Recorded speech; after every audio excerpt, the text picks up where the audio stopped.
Android App Addicts episode number 38. I had something very witty to say at the beginning of this show, and I totally forgot what it was. So finally, for once on this show, we're just going to have a plain, bland introduction. Android App Addicts is a show where we talk about Android applications.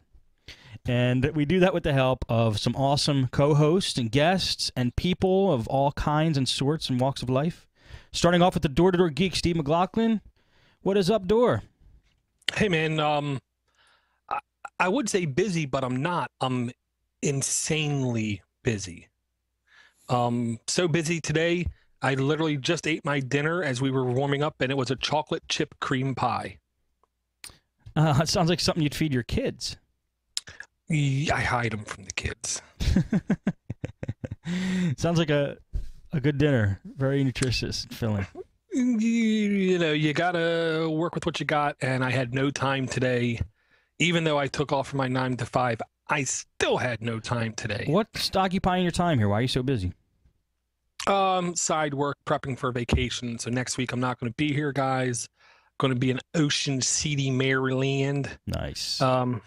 And I have no problem, probably while I'm out there, calling up, leaving a voicemail about an app or something. Oh, sounds good. Which you know I'll probably do anyway. Yeah. I pictured Dora on vacation just staring at it and playing with his phone the whole time. Oh, didn't you do that last vacation? You just got your Droid X and didn't you like lock yourself in a room and just with your phone and just play with it all day? No, I actually locked myself out the front door with Google Sky Map going. That's great. Yeah. Awesome. Well, I'm glad you're busy. I hope you have a good vacation. I don't want to say restful because you corrected me last time. You said, Steve, I'm married and I have kids. My vacations are not restful. No, they're not at all. All right. Let me introduce Lee Schroeder, who's also joining us tonight. What's up, Lee? Nothing much. Just kind of now finally getting settled down from the day. Got a little crazy here just before the show started. So yeah, you made it just in the nick of time. We're very grateful. But I have to agree with Dora. With vacations, it's always you come back and go to work to get rest from your vacation. It's not getting rest on your vacation. It's true. It's weird how that is, but that's how it is. The married life, you know. One day, Steve Cherubino will experience that.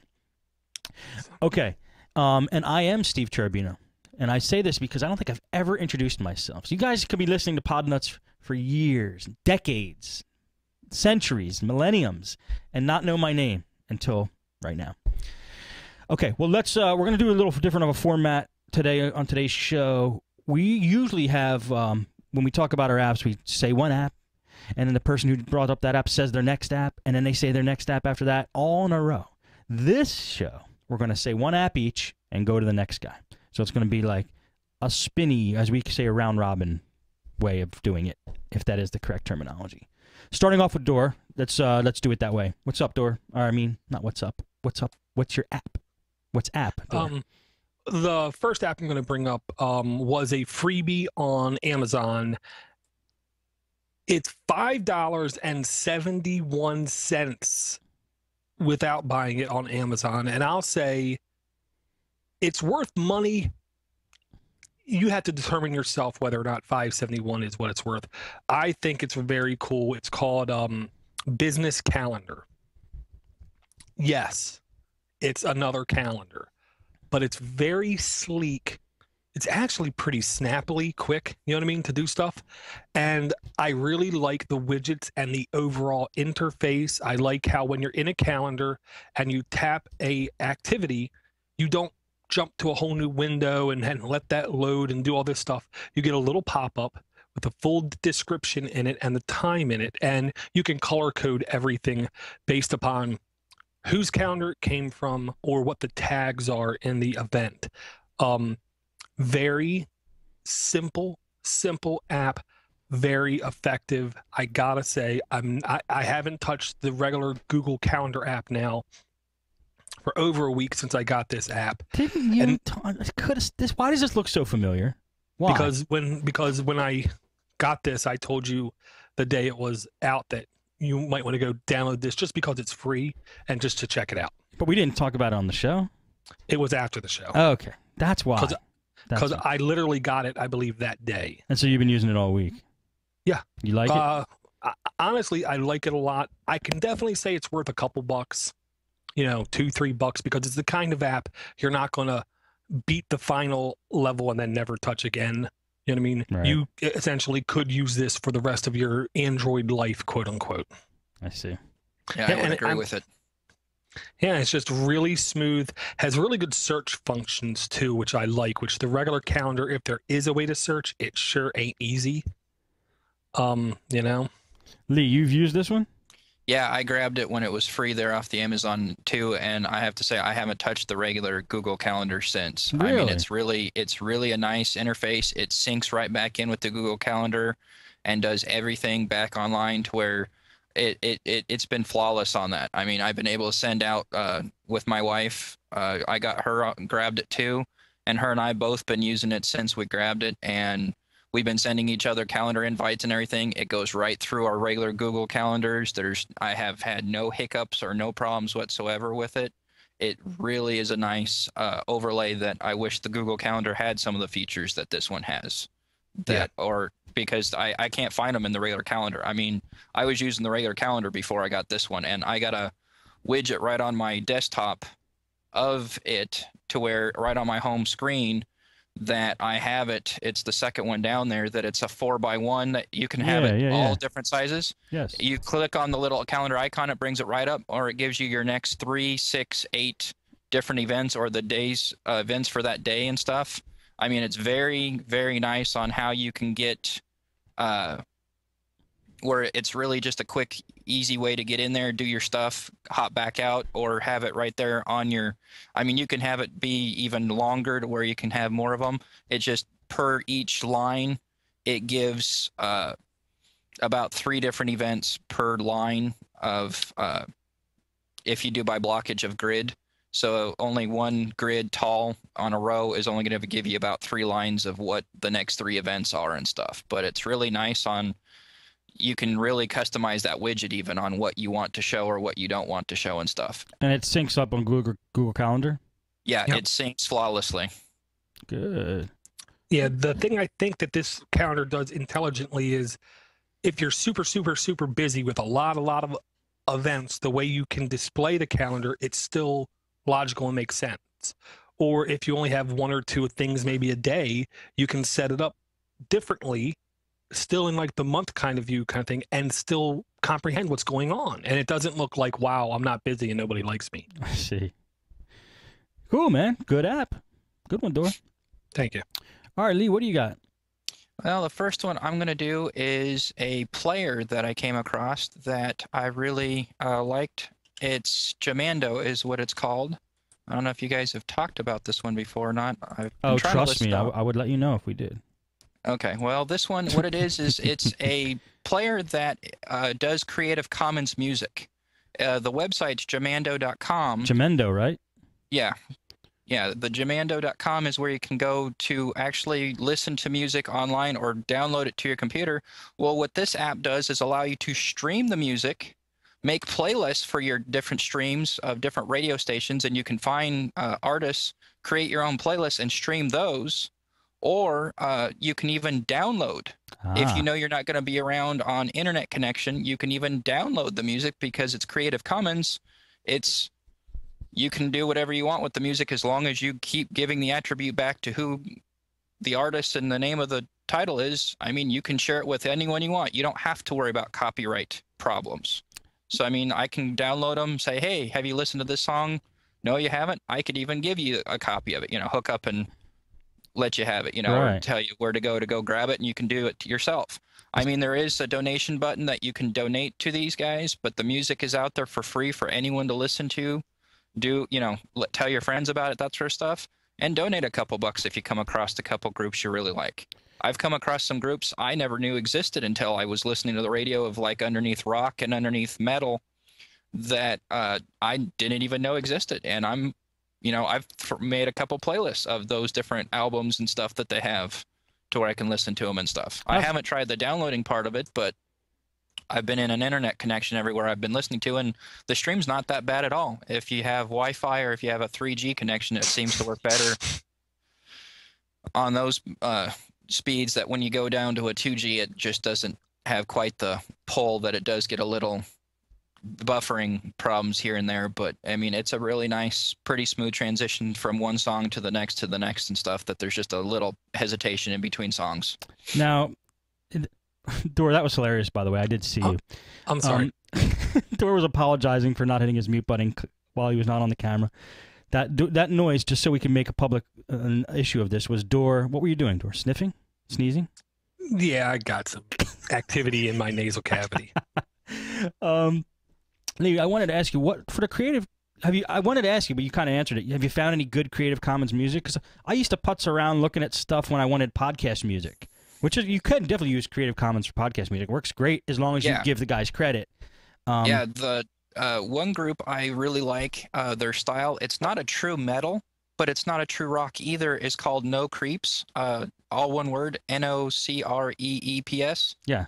And they have like 3 different albums, and it's like, they have even like, I wouldn't even say they're a really heavy metal or a death metal. It's a lighter metal that I've never really come across that, I mean, you can hear some metal attributes in it, but there has some rock, and even they've also gone kind of slow, like even more of a ballad type thing. And it's really an interesting group that they have like 3 different albums out there.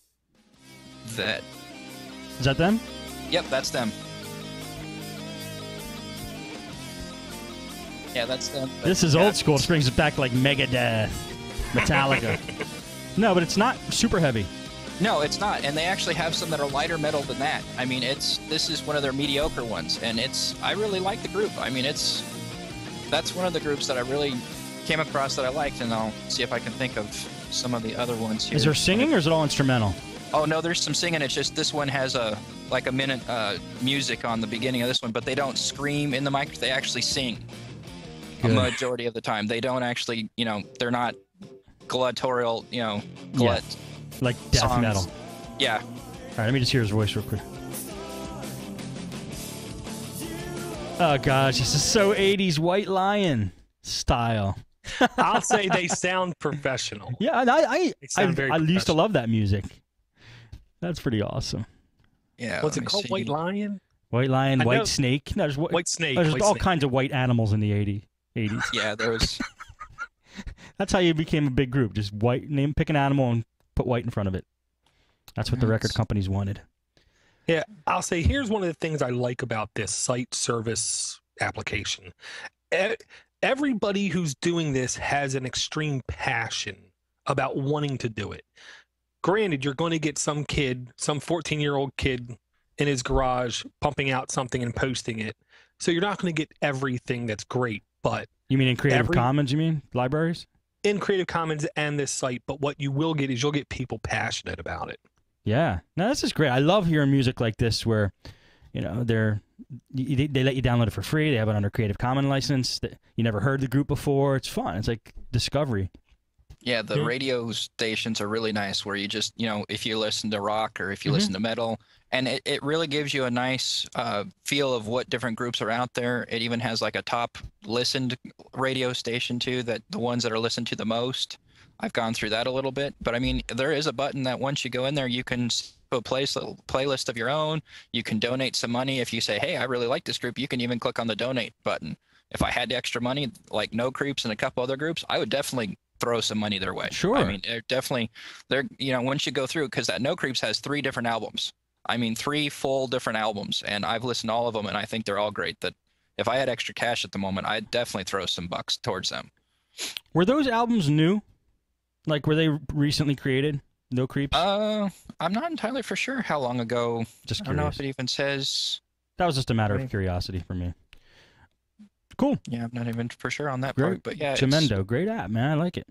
I know the one here looks like it's from 2008 when they did a live album. Okay. I'm sure they all have long hair, don't they? Well, they should. They have to. To make music like that, it's another requirement. Yeah, and it's a super quickie. If you go to the website, go to music, go to tags, that's like the genre kind of thing. I'll just say, they have a tag called 8-bit, which means I have to download this app now. I love it. Check it out. On Jamendo, they have 8-bit? 8-bit. Yes. And I love the fact they have a tag called, I read it wrong. I'm sorry.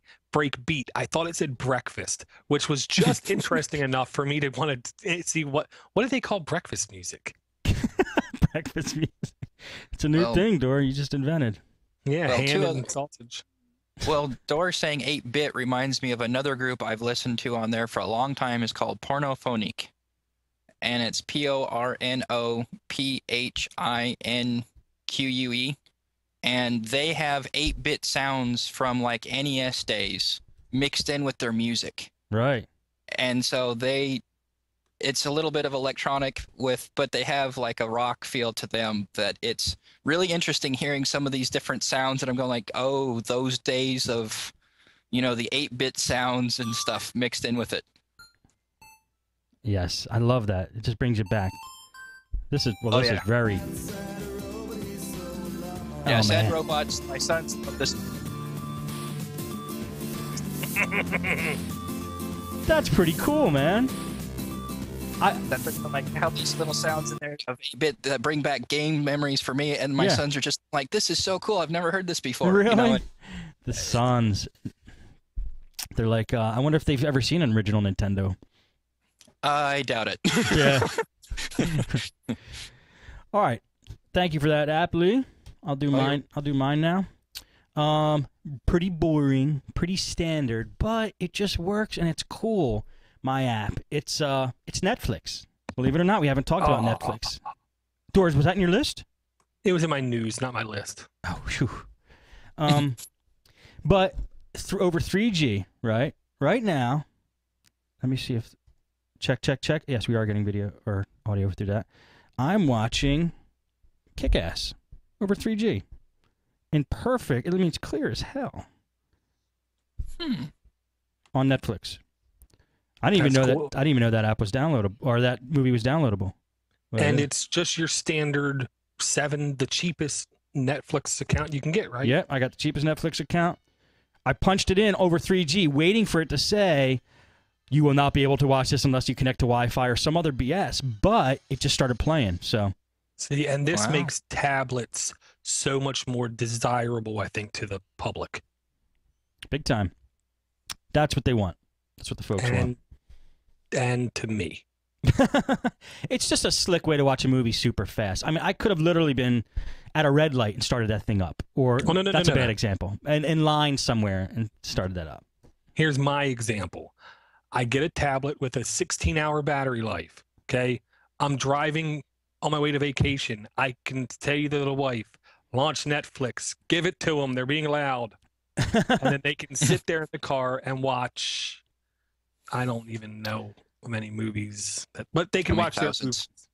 Yeah, I do have to say, Netflix always comes through with solid apps in any device. I never had Netflix crash or be too clunky in any devices. I'm talking about Blu-rays, Google TV, computer, anything. And the coolest thing about the Netflix apps is you could start watching a movie on one device, stop it, and then go to another device, and it'll continue playing from where you left off on whatever device you're on. I love that. So. Yeah, and just super quick, 1 month free membership. Anyone can try this. Secondly, it says on the official Android page, it only supports the Incredible with Android 2.2, the Nexus 1 with Android 2.2.3, the Evo with 2.2, the G2 with 2.2, or the Samsung Nexus S with 2.3. That's not entirely accurate. I just got a page from Knucklehead Tech on Droid Life where you can download it for the Droid X and it works as well. I haven't had time. Okay. That's good to know. It is good to know because that'll turn off people if they see that their phone's not on the list. So right. Yeah. Go to Droid Life, go to those sites, try to download it and try it. Knuckle even said at one point in time, it said this device is not supported. And he was like throwing the phone around mad. And then when he was in the IRC chat 20 minutes ago, he launched it and he was like, oh my God, I'm watching movies. That's great. Yeah. Giddy is a schoolgirl. I guess my only question about it is my wife is deaf, and the one thing I know is they don't always have every movie captioned. Do you guys, I know you guys probably don't even look to see how many are captioned versus not captioned, but my wife and I have never gotten the streaming because we'd have to go more the DVD, and with them, raise the price and how fast we go through movies, I'd have to get like the 3 or 4 DVD deal to be able to get through, because it sounds like they have more caption through their DVD selection versus the actual streaming selection. That's a good question. I don't know that. I'm firing up the movie again. Let me see if it gives me some kind of options. I doubt it.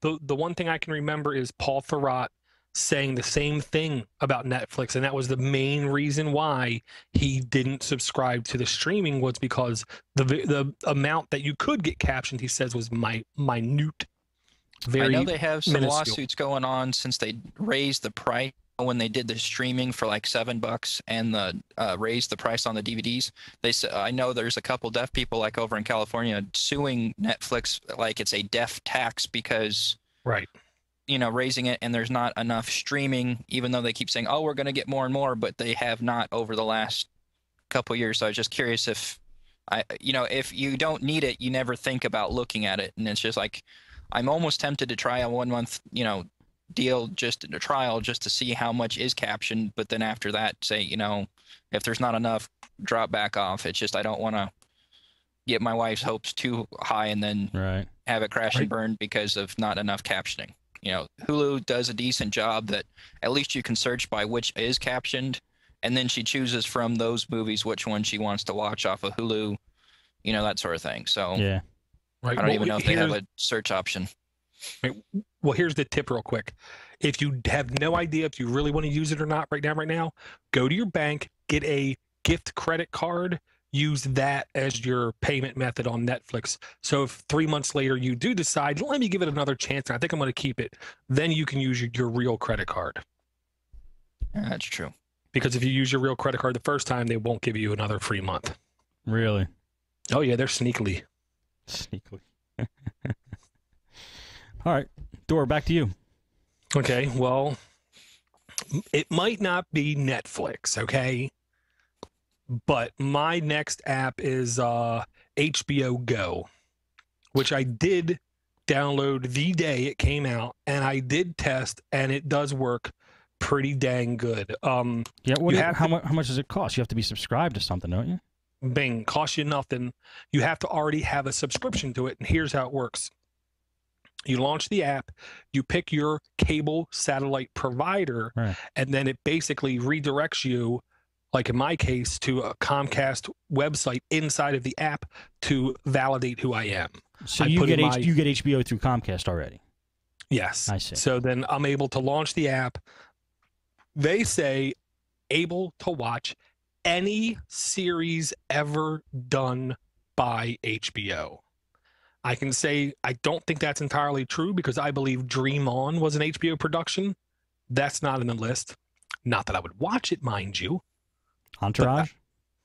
I don't want to say it. Carnival though was on here, and I could watch all the episodes.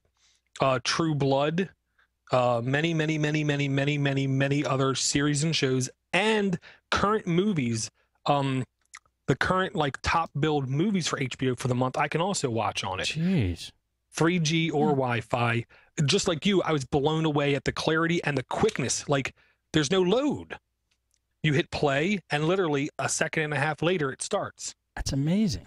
I have no idea what kind of voodoo they're dealing with now. Well, that's faster than Netflix. Netflix takes about 10 seconds to fire up. I was in my concrete building at work. Man, I shouldn't have said that. And it took maybe 5 seconds. We already know. I know. And I swear it only took like 5 seconds to load. And I was up and previewing what it looked like, just previewing it. I wasn't watching it. Of course. No, we wouldn't think about that. And I'll say what the insiders are saying, this is step one.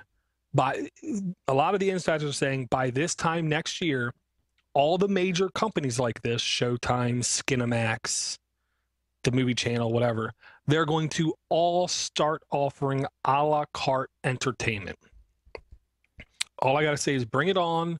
It will be the end of Comcast cable. They won't let it. They won't let that happen because who won't? Well, Comcast, they want you to. Well, you have to be a subscriber to them to get the a la carte. Right? No. Right now. Oh, you're saying in the future they're going to not be affiliated with the cable company and just sell their stuff. The cable companies won't let that happen. They will not let that happen. I'm not sure if they have the power to do it because here's my logic. They will. HBO, well, the power to maintenance this and build this up as a product isn't extremely expensive. It's really not. Though there's already people who are doing it. It's much easier to duplicate than to innovate. Okay. Netflix is doing it, for instance, other people are doing it. They will make so much freaking more money by dealing directly with the customer than having to go through Comcast. Because we all know Comcast has buckets of platinum, not money. They have buckets of platinum. They're so stinking rich. Right. I think they want to do it. The only way I can see them not doing it is Comcast leaning over and saying, okay, we'll cut how much we're taking from the monthly fee. Right. That's true. Because, I only pay $10 a month for HBO. There's no doubt in my mind, maybe 3 of that a month goes to HBO. Good point. Jeez, they're going to make tons of money, HBO, if they do that.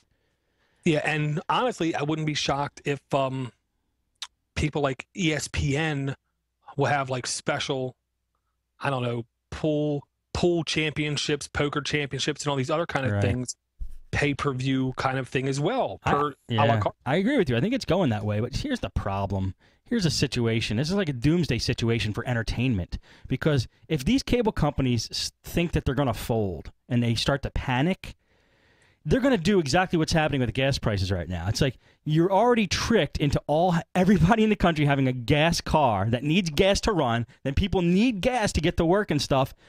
Once they duped everybody into buying into that, now they have control of how high and low they can make the prices. And what are people going to do?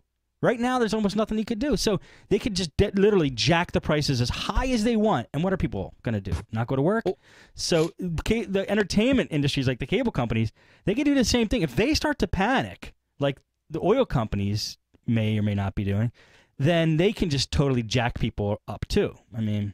Well, yeah, I just keep... My logic is HBO and those other production companies probably have a bad taste in their mouth for Dish and Comcast and those other companies, in their eyes, doing almost nothing and yet taking a lion's share of the money from them. Here's another thing, Dor. The movie you were watching, were you getting it over Wi-Fi?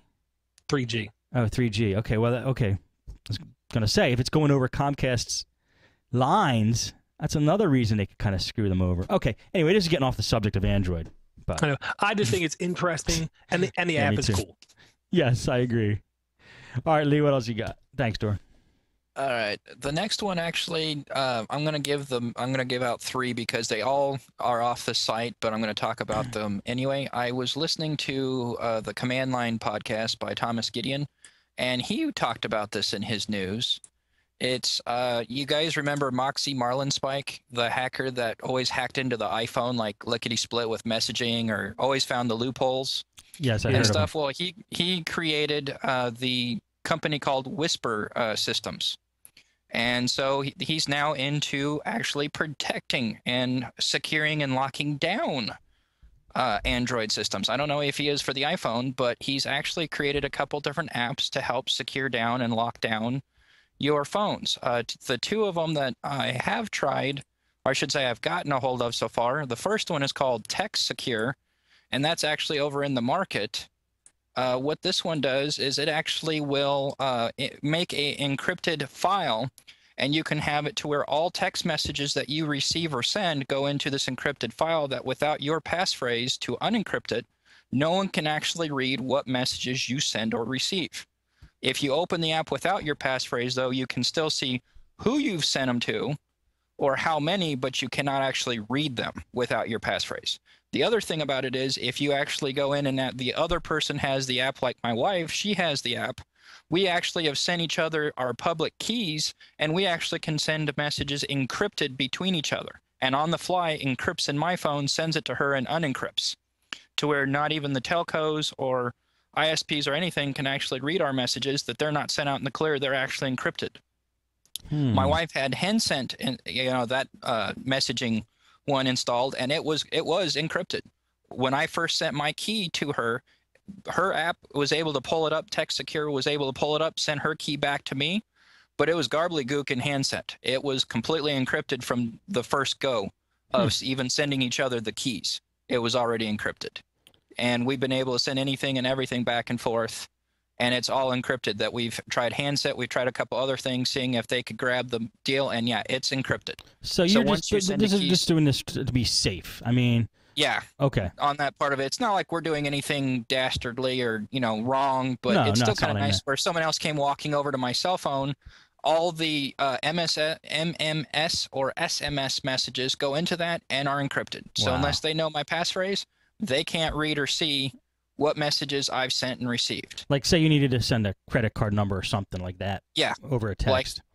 Yep. To where no one's going to be able to receive or get that. Very cool. Off that same website, they also have called Red Phone. And what that is it's an encrypted phone deal that goes through your data.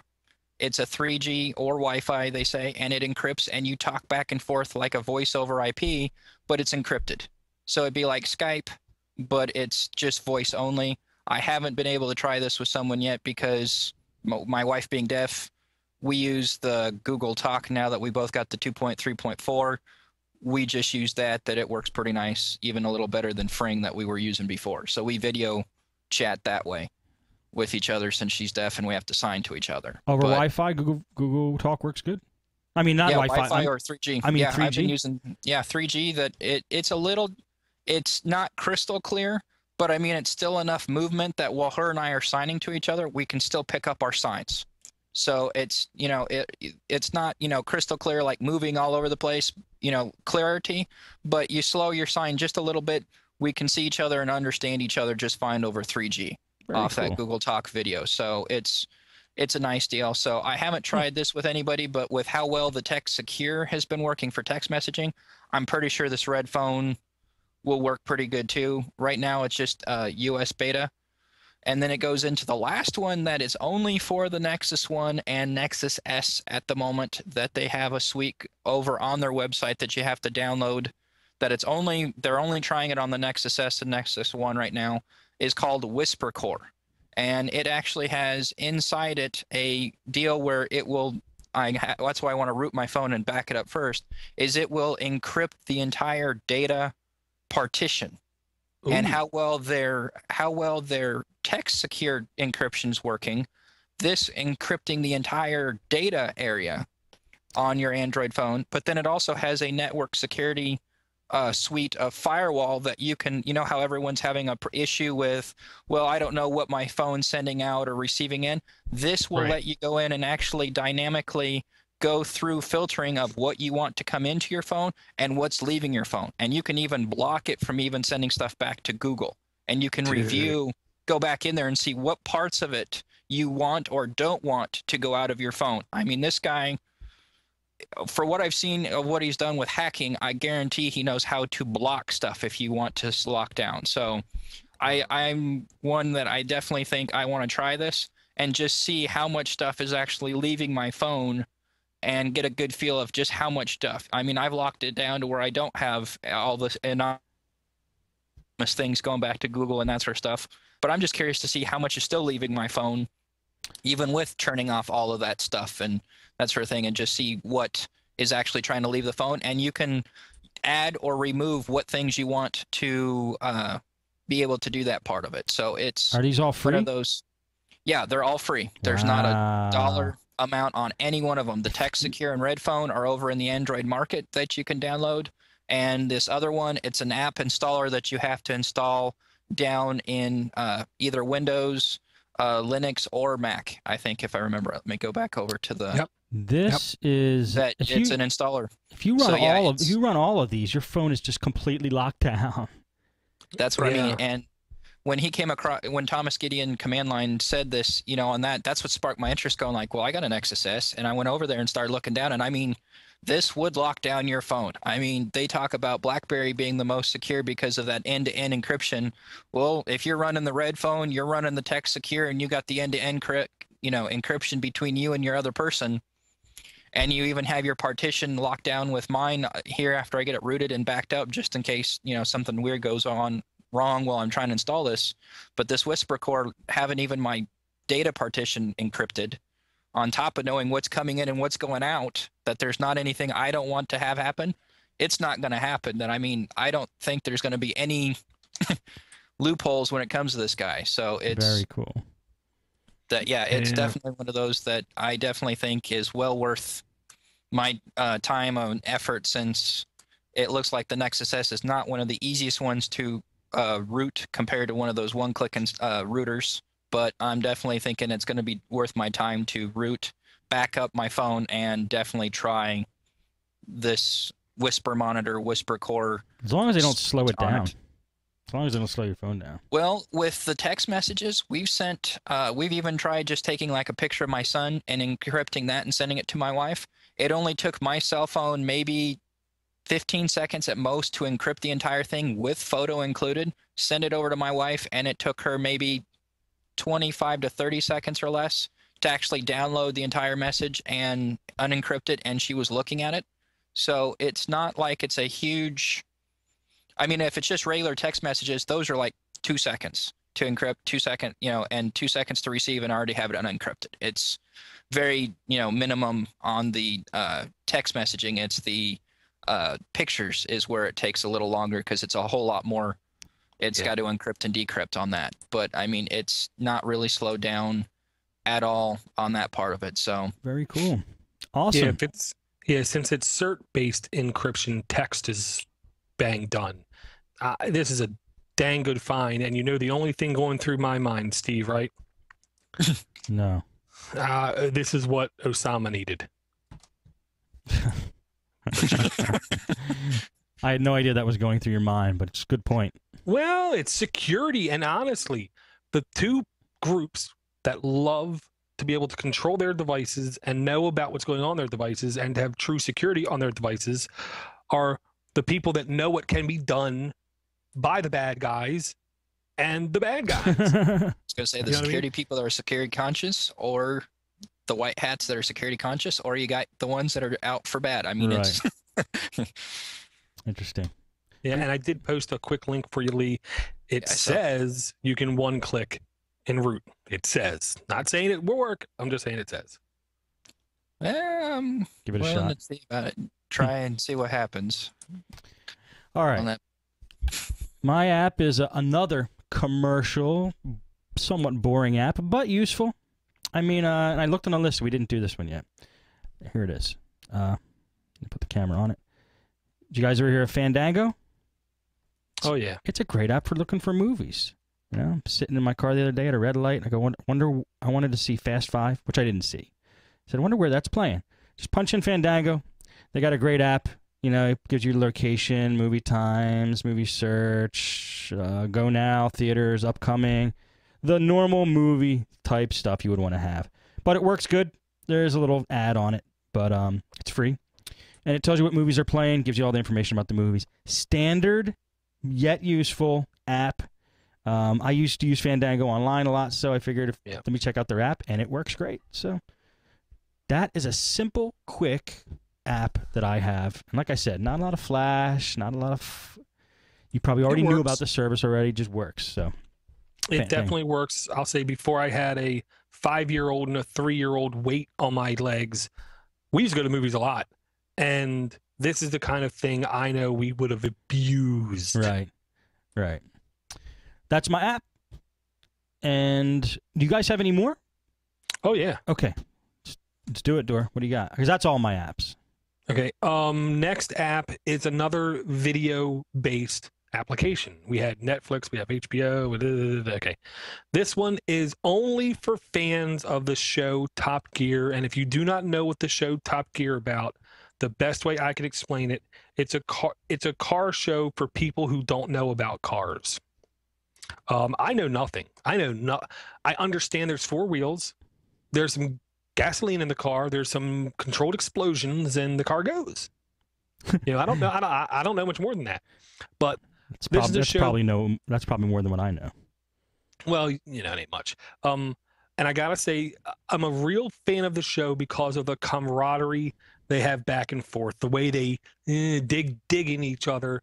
The cars they play with basically are wide ranging, Right. from the piece of poo buckets to the insanely hip, cool, and expensive cars. Right. And there's an app basically called Top Gear Videos. Ooh. All the app does is it goes through and has basically a bunch of short, I'm not going to say everything, but a whole lot of videos. And all it is like quick snips of them talking about specific cars or specific topics. And all you got to do is just load the app, browse, go down, bang. Like they have one of my favorite is the Ariel Atom video. Ariel, Ariel Atom. It's a car with I think it was a Honda Civic engine in it, but because the car is so absent, I'll say, there's so little to it. It has over 650 brake horsepower. It can go from 0 to 60 in like 2.7 seconds, I believe it is. It is insane how much performance you get out of this car. And the way it's designed and it's so light, it actually corners more, perfectly kind of thing. If it's raining out, you can't drive it. What kind of car is it? It's called a Ariel Atom, Ariel. Ariel. I see it. The place that makes the car, there's seriously only like, I think 12 people that work there. So these are truly handmade cars. And how much do they cost? About $40,000. Yeah, it's not terribly crazy. It's not terribly crazy, but again, if it's raining, you cannot drive the car. If it's snowing, you would be on a death wish. You drive the car. Now the Ariel Atom 2 that just came out has a wind deflector. It's a little piece of plastic, basically, that sits in front of you, and it's like all of like 4 inches by 4 inches. But the way the airflow goes, it actually does stop the majority of the wind from slamming you in your face. But if you just like watching guys, basically like dog cars, seeing how fast they can go, seeing how far they can push them kind of thing. And they have like really stupid challenges they give each other during the show. It's a very, very fun show to watch. They have a secret race car driver that they can't say who it is because of contractual obligations and insurance things. So they can't say who it is. So he just walks around with a full face helmet on. That's awesome. With his arms crossed, called the Stig. I watched the show last week. He hammered a car so bad. It was a Benz, a Mercedes-Benz some kind. In 42 miles worth of driving, the car needed brand new tires. Really? Because he hammered it. He just destroyed it. Damn. That's pretty cool. Yeah, I'm actually car shopping, so I was looking at videos, not on Top Gear, but like Motor Trend and stuff of the Mustang versus other cars, because I'm looking at a Mustang. And they put it up against a BMW M3, and it was a split tenth, maybe little millimeter of a second or whatever slower in like the race that they did. But yeah, and I'll say this is the British version. I can't stand the American version. Really? Yeah, two of the guys I just would like to, trip. I want to say trip. Thor, you're getting nicer. That's me getting nicer. How does it look? It might grow into being a much better show, but right now it's just they're just copying almost everything they're doing in the British show. Yeah. And that show, I believe, is worldwide the #1 most viewed series. Wow. You're making me want to check it out. It might be my new hobby. Well, you might hate it. I don't know. I wouldn't. I wouldn't. Because I'm like, I think I'm like you. I love cars, but I don't know anything about them. Right. I just know that they roll fast. Exactly. All right. Lee, what do you got? Well, this one, my sons, I thought would be kind of a deterrent and have a little fun with them at the same time. But and unfortunately, it kind of backfired. But they have a good time. But I'll kind of leave the room when I play with this one. It's called Air Horn. And what it is how could you think they have fun with that? Yeah. And not be annoying. Yeah, go figure. But no, the thing about it is you have different horns in there. But the one that I thought was kind of funny in there is called the Air Horn Troublemaker. And every time you talk, it starts to throw on there saying to shut up as you're talking. Oh, put it back up there. Sorry. Sure. Let me. As you speak, let's see. I can't. Let me get my screen up here too. I had it. It only goes off when you talk. Yeah, it's only goes. The troublemaker only will start to.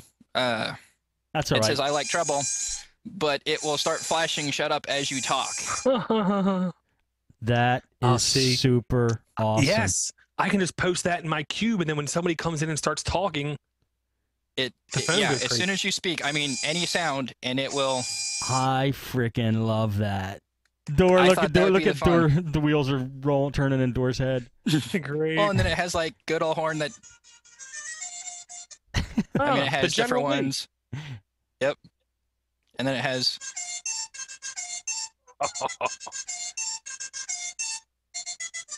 That one's for So- Lalo. Yep. So they have. So they have different. They have different ones on there to where it definitely. Or they have. Says support the team. I mean, it's. They got different horns that they even have a Vuvuzela in it. They have the Oh, no. train. They have the game over buzzer. Neat. So you can have fun with that one. Train maker, my sons like too.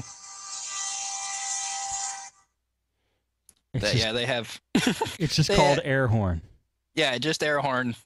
That it's in there. That there's a couple different air horns. I threw the link down in the chat room for the one exactly where it is. But yeah, it's just called air horn is the name of it, and it has the. It starts with the friend maker, but you can click on start or go down to more. Click on the more horns, and then it has all these different other ones.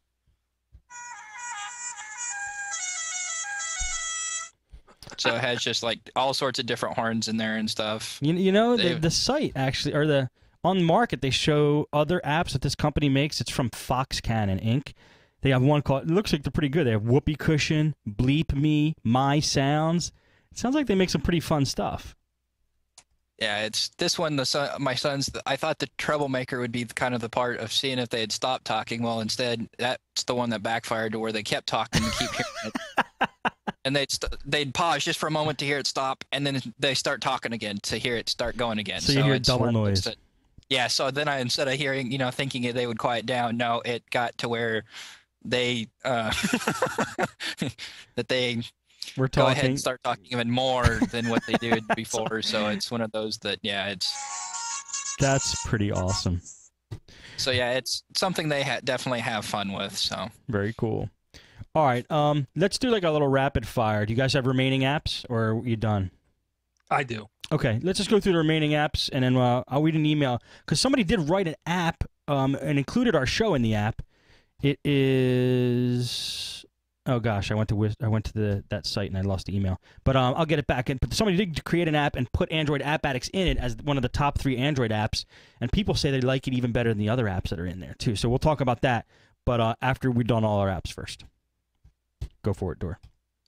Okay. Next app I want to do is actually 2 apps. The same people make both the apps. I found the one literally 2 or 3 days ago. They're from Coke and Code. Like, I guess rum and Coke, but Coke and Code. The one is called Legends of Your Beta. And yes, Steve, when you see the screenshot, you're not going to be surprised at all what it looks like. It is a old school-esque Legend of Zelda looking, top-down look, dungeon crawling, town perusing. Let me guess. Before I even look at the picture, there's probably a dragon on it and a sword, right? Let me guess. There's a sword, but not a dragon. Okay. Because this is like truly 8. Everything in the Oh, game is man. 8-bit. It is. Look at these graphics. Here's a huge plus to it, I gotta say. When you have to log into it, create anything on the fly, yada yada. Which means I can have my phone go up in flames tomorrow. The next day, get a phone, download this app, log back in, and I have my game exactly where I left it. Or I can switch devices, log in, and my game is exactly where it left off. It's cloud computing, basically. The game is very addictive. I love the fact that when you go into a dungeon, each floor of the dungeon is totally on the fly, randomly created. So if you go down a flight, up a flight, down a flight, it's completely different. And then up again and down again, it's completely different again. Most of your enemies are the same like 1x1 square of you, but I found enemies that are 4 times bigger than you, and they scared the crap out of me. You can literally level up, change weapons, get extra equipment, everything you can expect. 3 character classes: wizard, barbarian, rogue. Barbarian sword, he has rage. The more he hits, the more damage he causes. And then when you walk a lot, your rage goes down, then you're back to just the normal damage. How far did you get in this game? I'm at level 10. They let you play that much at work? Yeah. And it's a lot of fun. And I'll say the land is much more expansive than, because you're encapsulated in a town. You can't get out till you reach level 8. And there's 2 dungeons you can go down, and you can keep going down and back up them and revisit them, kind of thing. Right. And I was afraid once I hit level 8 and I walk out that gate, to be like, congratulations, and that was the end of the game. No. I went out the gate. Now the land is at least 4 times bigger. Really? With more stuff there, more types of enemies. How many levels are there? Dungeon-wise speaking, right now I know there's 1, 2, 3, 4, 5, 6, 7, 8. There's 8 different dungeons that I know of, and that's all I know of. There could be a lot more. Right. The game is in very active development, I'll say. If you just Google search Legends of Yore, Y-O-R-E, you'll get to the developer's blog, where he has a forum where he's showing some of the stuff he plans on bringing out to the game. I liked the game so much, I went and joined the forum and said, "Thank you for this game. It's addictive." Really? That's awesome. That is and awesome. I told him I'll talk about it on the show. Sweet. Seems cool. Now, there's a partner kind of game. If you don't like running around, running through dungeons kind of thing, there's a similar game where it's called Wizards of Yore. He likes Yore. This game is basically, it's like turn-based, almost like Magic the Gathering kind of thing, where you can fight 1, 2, or 3 wizards. You start on one side, they start on the other. You cast a spell, something gets created if it's one of those kinds of spells. Then you can move him amount of squares depending on how mobile he is. They do the same, and then you're basically like planning strategic attacks, where you launch all your guys at the same time, and you have defensive spells. Reminds me of Archon. Remember Archon or Archon? Whatever. Yeah, I know what you're talking about. Yeah. It is definitely like that. And the best thing I think about this game is it's a play as you want to quick game. It only takes, if you're good, 2 to 3 minutes maybe for an entire round to be over. And it's really just one round. It's just you versus 1, 2, or 3, however many you want. And then when you win or they win, the game's over. Then you can go ahead and restart. And Sweet. What kinds of spells you have the ability to do, it almost seems random. Every time I start, there's totally different spells with totally different abilities. Sometimes it's a red dragon, spell I can do that's cool. Wow. Bringing the undead spells kind of thing. And it has exactly the same style graphics, which I like. I like them too. They bring me back. Yeah. I just like both of these games. Yes, I'm still playing the living Padoopy-doop out of the Trail Extreme motocross game. Yeah. Just because because I can't really ride a dirt bike, I'd kill myself. Right. So I just do it in a game. Awesome. All right, Lee, are you done on apps? Well, I got one other one that's similar to what Timster has done in the past, but it's one that definitely gets some exercise for my sons and gets them tired out a little quicker. And Star Wars, well, I kind of like having where Spaceballs with the shorts is what it's called. Mm-hmm. And what it is basically, if you pay for it, you can have the little shorts ring. But basically what it is, it's a little screen of a lightsaber that you click on.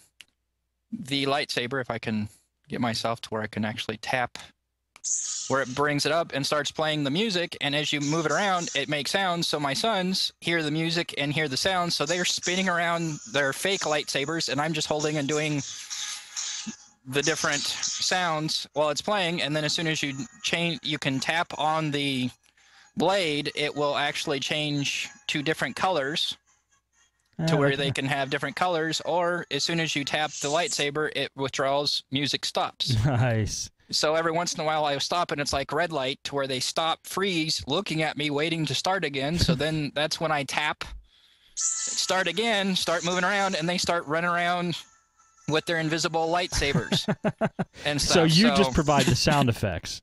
Yeah, I just sit there on a chair, moving my phone not even more than 3-4 inches, kind of like this, with making all sorts of sounds, and they're running around the living room tiring themselves out. Wow. So it's definitely one I would recommend for people if they'd like to have their kids that like to move around with imaginary lightsabers. This is definitely an app to get some exercise out of the boys. My 3-year-old and 8-year-old, give them about 15, 20 minutes of me just moving my little arm, and they're getting pretty tired out. So and you get some strength in your forearm there as well. So it works out. Oh yeah. So that's definitely one I remember Timster showing about lightsaber. Well, Yeah. This one's called the shorts, and I haven't paid to get the actual ring to where you could actually use the ring more of Spaceballs, but this one I think it's good enough just having a little music in the background, change the blade from time to time and swing it around. I mean, there is another one that I got called, Jedi lightsaber, that you can change the crystals and the things like that and play Star Wars music, which they like to do too, but they definitely like the shorts as well. And Cool. I just kind of chuckle going like they have no clue where this movie, what the reference is really coming from. So That's true. Yeah, Great app. the only thing I can say about this app is I can see that your Schwartz is as big as mine. It was a killer movie. Oh, yes. fantastic. With Barf. Yeah, he's Yes. the Mog, right? Exactly. Half man. Mog, man, half dog. I'm my own best friend. And by the way, guys, if you do miss Timster, fret not. He will be back soon. So, just wanted to let you know that. Hey, do you have another one, Dor? No, Okay. I'm just happy to see Timster. Dude, the ring one. Oh, man. Sorry. Let me read this email then. You guys ready for emails? Yeah. Always. All right. This is from Bob. It says, hey, Steve, I got your email. Just wanted to let you know I put a video on my YouTube of my app. I heard from 3 people who have downloaded it, and they say Android App Addicts is the best of the 3 podcasts. I agree, and I hope it will bring more people to your podcasts and your site. Thanks, Bob. Bob, I got to find your original email because I think we did go back and forth, but let me just play your YouTube video, which I didn't watch yet, so I hope there's no profanity. No, What's the name of the app? it's Android app. It's Android Buzz, I think is the name of the app. Let's see if the YouTube video will say what it is. Hey YouTubers, it's Bob here. I'm here to show you my Android app that I created for myself to use on my phone. I created this app because I wanted to be able to download and stream my favorite 3 Android podcasts. So I created it. I put it on my phone and it works beautiful. A couple of my friends use it also, and we decided to put it on the market. So it's on the market free. It's called Android Buzz, all one word. And let me show you what it does. I have it started up in the emulator. And let me click on Android App Addicts. It's one of my favorites. Nice. It opens up a browser. Come on, It's going site. to take us to the Android App Addicts podcast page. Very cool. Very cool. Okay, so from here, my camera's a little blurry, but that's downloads. I'm going to click on that. Okay. I'm afraid it's going to take a long time to download. You're not going to hear anything because I have no speakers on this computer. But Anyway, you guys get what the it's gonna gist. do- Oh, wait, he's got more of the app. Let me see what happens. Now it's streaming. It's Ooh, it streaming plays- to my phone. It's not It plays right saving, it's from the just app. streaming. Nice. Okay. If I wanted to save this podcast, I can go back. Okay. And you go back to the download. And you tap on that. A long press. Now, Bang. click on Save Link. And what Smart. it's going to do is it will download to your phone This saves everything to the SD card, not to the phone, so you don't lose any space on your phone. Awesome. Bob, totally appreciate it, man. And thank you. I also want to say thank you for putting our app in your YouTube video or our podcast first. That's awesome. Glad you like. Yeah. And I'll just say, I like the idea of curated Android podcast. I don't want to just randomly search and stumble across stuff. I want someone to already say something is good. Exactly. I mean, a lot of the shows I've listened to are recommendations from somebody else, so it's good to have some stable, curated, like you said, curated podcasts. Right. There's a lot of crap out there, and sometimes it's not fun to go digging through it, so hope you guys don't think our podcast is crap, by the way.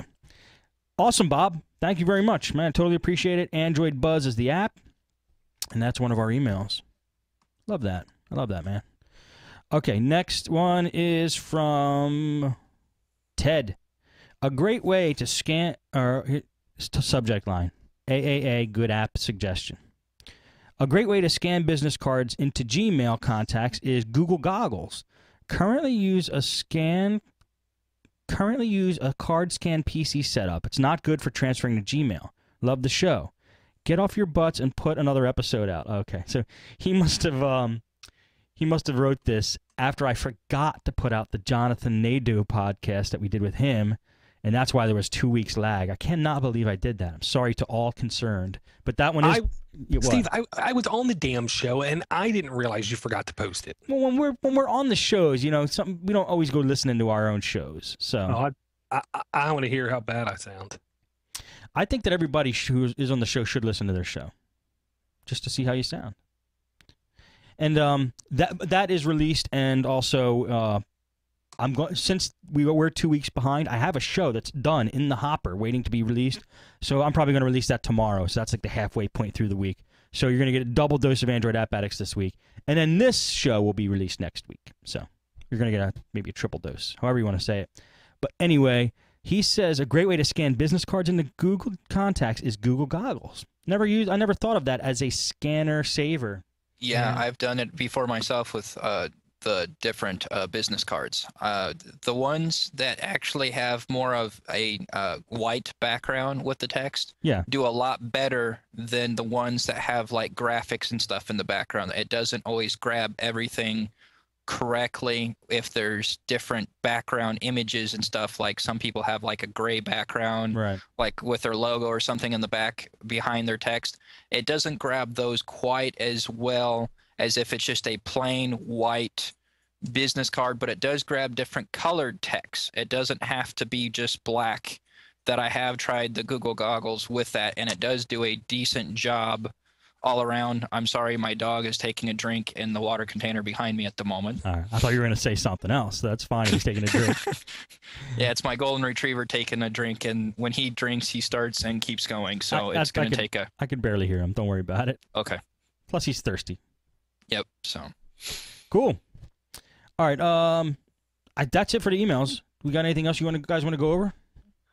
I had two things worth of news. One was Netflix. One was Netflix. Sorry. Okay, this one though, I'm sorry, in my eyes, just as cool, if not cooler, because this is free.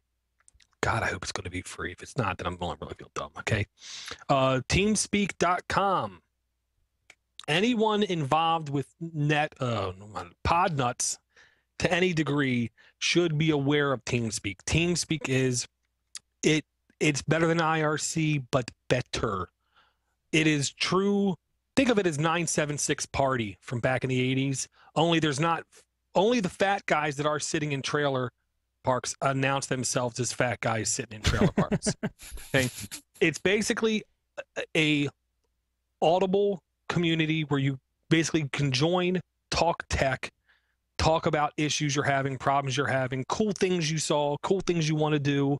It's basically the podnutzian audio-centric virtual room of techs. For instance, I knew about the Osama news before it was on the TV, and the only reason I knew about it was because I was in the TeamSpeak chat room. With that said, TeamSpeak has publicly announced they are working on a Android and iWhat application. This is the only thing holding me back. I once in a while rag on Fubar Johnny because TeamSpeak. There's no Android application for it. There is a Mumble application. He doesn't use Mumble. He uses TeamSpeak. He uses whatever he wants to use. He's a man. If they come out with this application, it will make me very happy. I'll say that. It's only a matter of time, I feel. Yeah, well, they said they're working on it. Shouldn't be long, hopefully. If anybody wants to join the TeamSpeak chat, what are the credentials on it? The server, you have to go to TeamSpeak, download the client, which is like super small. It's like right. Skype-ish. TeamSpeak 3, not TeamSpeak 2, TeamSpeak 3. So if you're on Linux and in Ubuntu, do not download it from the repositories because you will get TeamSpeak 2. You need to go to the website and get TeamSpeak 3. Okay. And the server is instantts.podnutz.com, or is it podnutz.instantts.com? Yep. Port number 4201, because 42 is the answer to life. Thank you, Dor. 4201. Those are the credentials you'll need if you want to log in, and that's all you need. That's all you need. So check it out. TeamSpeak is where everybody goes instead of watching these shows live. Just if anybody was curious. Well, no, and I can tell you. That's how I know there's a live streaming show, because I'll go into the room and I'll say hello, really? Hello, is anybody here? They all have their stuff muted because they're watching the live show. Oh no, it's actually awesome. A lot of times I go into the chat, like the Podnuts Lounge, and they're all like, "We're in TeamSpeak, we're in TeamSpeak." I'm like, it's the place to be. So if you're a tech and you want to actually talk to techs who are willing to help you, it's a great thing to do. I recommend that you do it. Okay. Anything else, Dor? Lee? Door-to-door-geek.com. Well, I was just going to say the Google I/O. I did listen to some of that stuff. That it is interesting on some of the releases of what they're going to be talking. You know, what they're planning to do. That ice cream sandwich is actually going to combine to work for everything. They haven't given it a number yet, but it's going to take the gingerbread and honeycomb and basically recombine them back together to where it can be used on embedded systems, on iPhone, or onto the phones, onto the tablets, onto even having an open source hardware that you'll be able to even use your Android devices to control hardware, to where you're going to see a lot of extra stuff out there to where you'll be able to control different things. Like you can even have this modular will be able to hook up to a lot of, to where you can actually automize your house with different things, with your lights and with your sound system, or with different things. That it's going to be an open source hardware. So it's going to be going to the races of what the developers are going to come up with, that the Android OS operating system is going to be able to take care of getting done here soon. The other big thing was that the Chromebooks, the CR48s, they're going to release the actual hardware versions here this summer from two different companies, like Asus and I think Samsung are the two different manufacturers, ranging like $300 to like $500. And from what I've heard, that it sounds like they're supposed to be pretty good systems. Google's going to be having them to where they can rent these books out to like businesses or to schools for $28 a month with service and everything, with service to help out for $28 a month. So I can see where some schools or some businesses would go with this laptop, but with it being $28 a laptop, it could start bringing up the price pretty quick. But it will have like the 3G and wireless capabilities. Sounds like the battery life's supposed to be pretty good, of like 8-10 hours easy on that part of it. So it'd be like an all-day computing thing for them. So those are kind of the big highlights. I mean, there was a lot of other stuff that they announced, you know, and that sort of thing. But those are like the two main big things. Is ice cream sandwich is going to really open up to where a lot of phones will be able to get up to it. And then the other thing is Google is trying to get the Open Handset Alliance to agree with that all carriers will need to push out, between the manufacturers and carriers, push out updates to every cell phone for 18 months. Wow. on that. So the thing is, that I don't understand is if it's 18 months, every carrier has 24-month contracts. So I guess there's 6 months you're not going to have the updates while you're still under contract. I guess at the time of when some will allow you to renew your contract early, but it's going to be interesting since there's some phones sitting out there that have never gotten an update, how well this is really going to carry over. But that's the other thing they're trying to push for with the Open Handset Alliance and Google, is to get every phone updates for 18 months after release. The only question, like me getting my Nexus S a few months later, is it 18 months from the time of when the phone first gets released to the carrier, or is it for the first 18 months of your contract? Right. That's the one thing that rose suspicion, but they just don't have enough information out right now to know if it's the first 18 months that the phone hits the you know, if you do a 2-year contract but it's already been out for 12 months or for 6 months, do you only get updates for the remaining whatever of those first 18 months, or do you get updates for your first 18 months of your contract? You know, it's very up in the air at this point in time. That it's going to be very interesting for that part. It'll also be interesting when they actually do say, but the ice cream sandwich is supposed to go more open source.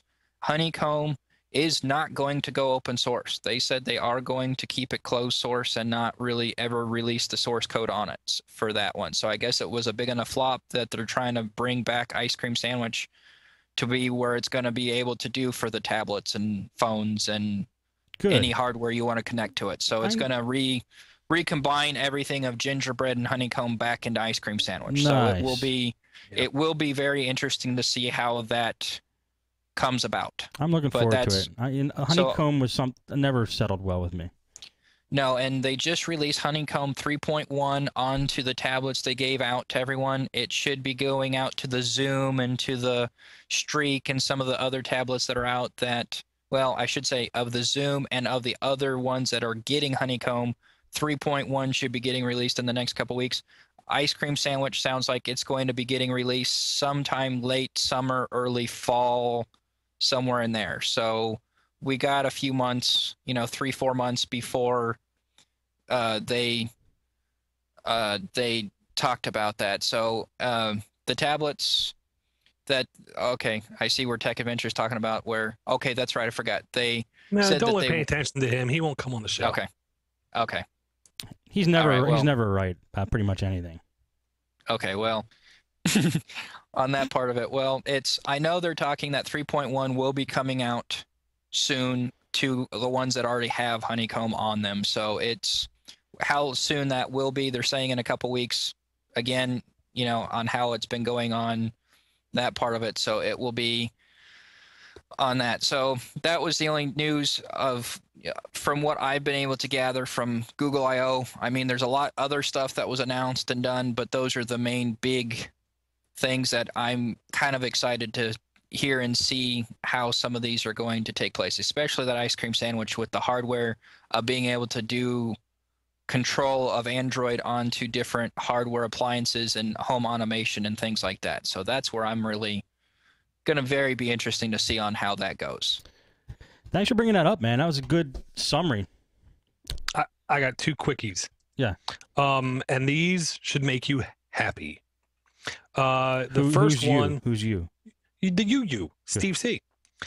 The first one was a session at Google I/O called Building Web Apps for Google TV, and the second one was called Building Android Applications for Google TV. And I am comfortable with saying, based upon the size of how they had everything split up, like physically at Google I/O, Google TV had as big of a section as YouTube, App Engine, Assembly, Commerce, DevTools were actually in some ways smaller. Google TV had a bigger area than that. So it's not dead. The ice cream sandwich is going into it as well. I forgot. Google TV is getting the ice cream sandwich as well. Here's all that stuff. Really? So well, here's the thing. Here's where I'm worried now. I think it's been taking too long. My system's going to be outdated. They're going to say, "Oh, you can get ice cream sandwich, but you have what, that old Sony white piece of crap? Yeah, we don't. It won't work on that thing anymore." Like I think don't listen to Lalo. What? No, I didn't. Don't, because that's what he told you. No, he didn't. He did. Yeah. I don't remember that, but that's what I'm just thinking. It's like my hardware is just sitting there, just not getting updated enough, and I'm worried that when a good update finally comes down, my hardware is not going to be supported. But okay, well, I hope it does. Here's the honest to God's truth. If it isn't, I wouldn't really be extremely upset because it will be hackable. Trust me. Then it will be hackable. All right. And here's the relation I'll give to you. Okay. The size of Google TV, Android was literally 20 times bigger than the Google TV thing. Mm-hmm. They're kind of tied together. You know what I mean? And a lot of Google people recognize that. And I honestly believe their goal is to eventually have some kind of merger down the road. I think you're right. And here's one of the huge pluses, Steve. Okay. It's a Linux kernel. That taught you anything. One of the best things about the Linux kernel is its scalability. The only way you're going to get an update to where your device will not support it will be if there's some kind of special hardware encoding or decrypting chip on the board itself. The question will be, how fast does it run? It might be slower to launch an application or to load this. Right. But it should work. Okay. I mean, it really should. Thank you, Dor. All I want to do is make you smile, Steve. All right, well, thank you. I'm smiling. See? All right.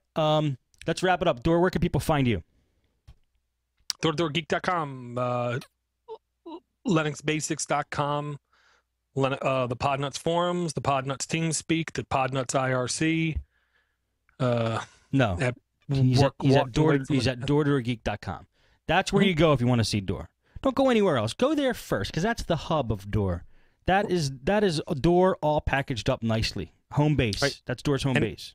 Right, and a super quickie, I want to thank the people who have sent me header graphics for my website because we forgot to publish a show for a week. I'm extending this a little bit more.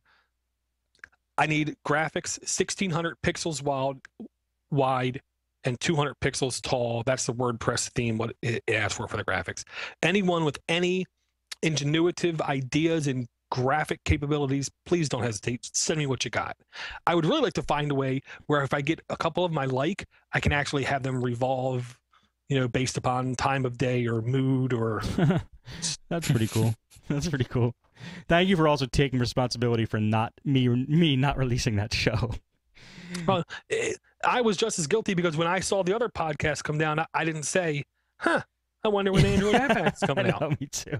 Because honestly, I always listen to the shows I'm on, so I know to stop doing that so much. Oh, see, I don't even notice that. I notice my ums and my little too, but that's why you need to listen to yourselves. Mm-hmm. Lee, where can people find you? Well, I'm L_SCH. I'm around in the chat rooms from time to time. I'm on Identica. I'm on Twitter, and I'm on AppBrain as L_SCH. So you can find me at those different places. See what I'm up to. I'm trying to get better on getting back involved on those. I kind of went away from them for a while, but now I'm getting back into them again. With now getting an Android phone, that it's a little easier to go send out stuff on what I'm up to with computers or Android, that sort of stuff. So, sounds great. Thank you very much, man, for coming on the show. Yeah, thanks for having me again. I enjoyed it. Anytime. And thank everybody who's watching live, downloading, uploading, sideloading, reloading, unloading, whatever you're doing. That's going to be it for Android App Addicts for this week. Stay tuned for Nuts at Night. See you next time.